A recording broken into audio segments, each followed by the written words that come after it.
What's up guys, welcome back to my channel. My name's Matt Scandy. If you're new around here and you're interested in this content, then subscribe, there's more of these to come. So let's get on with the video.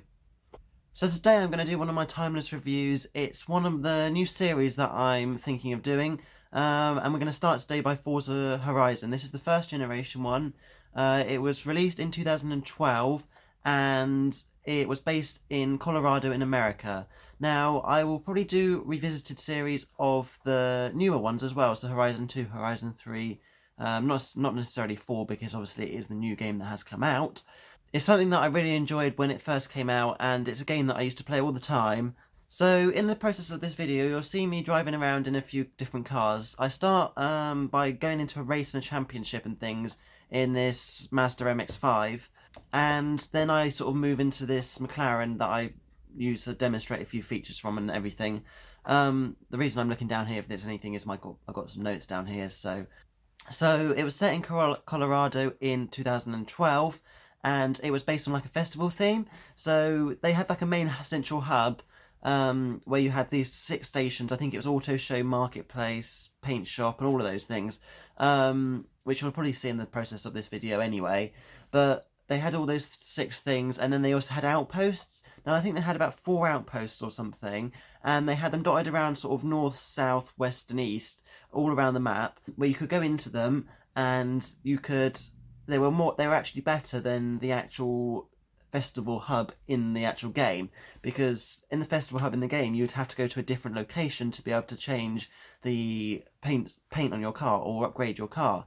Whereas in these outposts, you didn't have to do that. You could do it all from one place. The only thing that was missing from them, I believe, was the auto show. So you had to still go to the festival site to buy cars. And that was something that was changed in the newer games and everything. But we'll talk about those ones in a different video. So the whole idea of the Forza Horizon series was that it was a new video game from the Microsoft Corporation and everything, co-developed with Playground Games.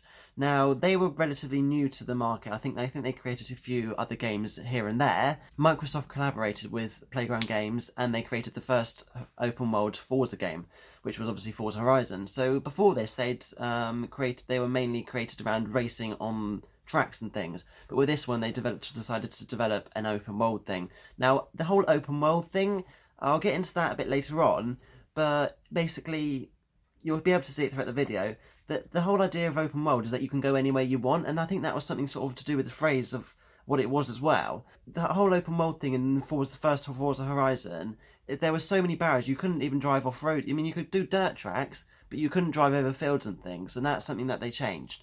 I've gone through the Forza website and I've put a few sort of subtitles and things.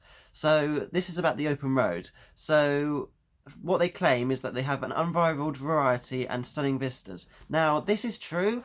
Now, obviously, in these Timeless Revisited, I'm going to be comparing it to when the game came out, whereas as comparing it to the ones out now.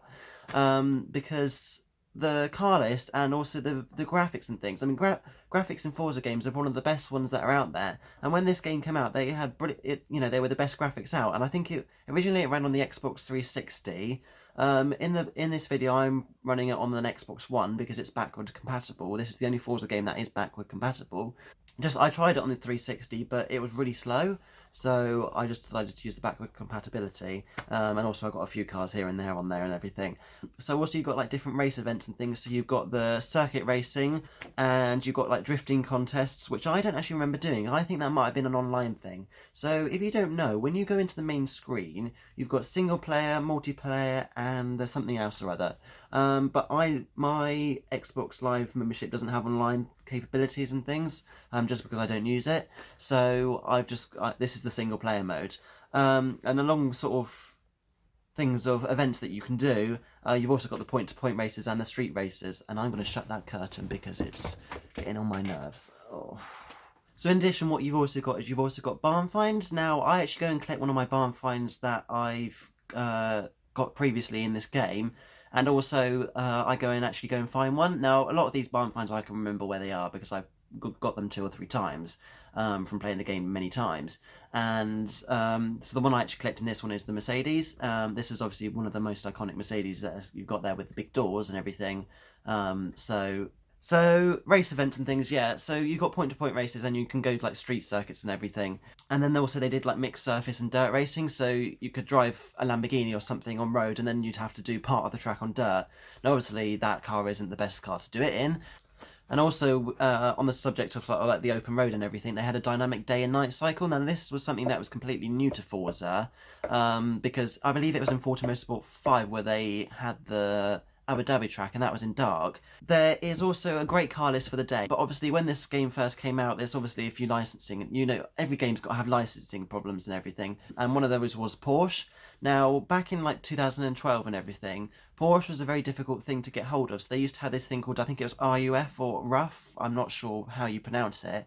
And they're basically just like a Porsche tuning company and everything. So also within the sort of the Horizon series of this game and everything, you've obviously got all the upgrades and things. And the upgrades, they didn't have many bumper upgrades or many wing upgrades or anything like that. So you got paint jobs and everything. Now paint jobs was completely limited when it first came out in the Forza Horizon game.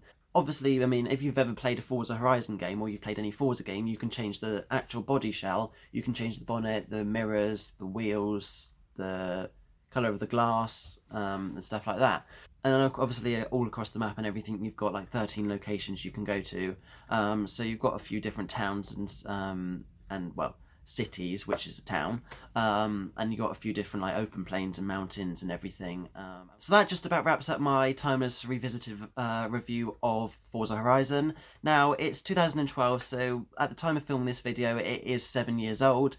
So you can't compare it to new games that come out, but for the day and age, it was an absolute brilliant game. So if you ever get a chance to play it again, then you know, go do it. And I believe they're not too expensive if you go and pick them up on eBay or anything now. So I hope you enjoyed this video, and if you did enjoy this video, then make sure to go and like it and subscribe to my channel if you like this content, and enjoy the rest of your day.